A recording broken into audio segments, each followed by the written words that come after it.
अक्कलकोट व दक्षिण सोलापूर तालुक्यातील 17,310 हेक्टर जमीन सिंचनाखाली येणाऱ्या एकरूप उपसा सिंचन योजनेच्या कामाला स्वर्गीय आमदार बाबासाहेब तानवडे यांनी 1996 साली मंजुरी घेतली आणि त्या टेंडर प्रक्रियेवर त्या कामाला सुरुवात झाली। पुढे बाबासाहेब तानवडे यांचे अपघाती निधन झाले।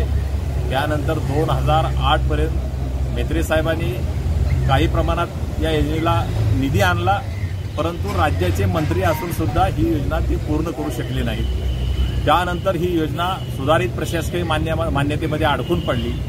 2015 साली जेव्हा महाराष्ट्राचे मुख्यमंत्री देवेंद्र फडणवीस झाले, त्यांना मी स्वतः कुरनूर धरणावर आमंत्रित करून या योजनेचं महत्त्व पटवून दिलं। या योजनेमुळे अक्कलकोट तालुक्यातील 51 गावाचा पिण्याचा आणि 10,110 हेक्टर सिंचनाचा प्रश्न मिटणार आहे। त्यासाठी मग ताबडतोब त्यांनी मला मुंबईला बोलावलं। मुंबईमध्ये जाऊन सुधारित प्रशासकीय मान्यतेचा आदेश त्यांच्याकडून घेतला आणि 3 वर्ष या फाईलचा मी स्वतः पाठपुरावा केलेला आहे। आणि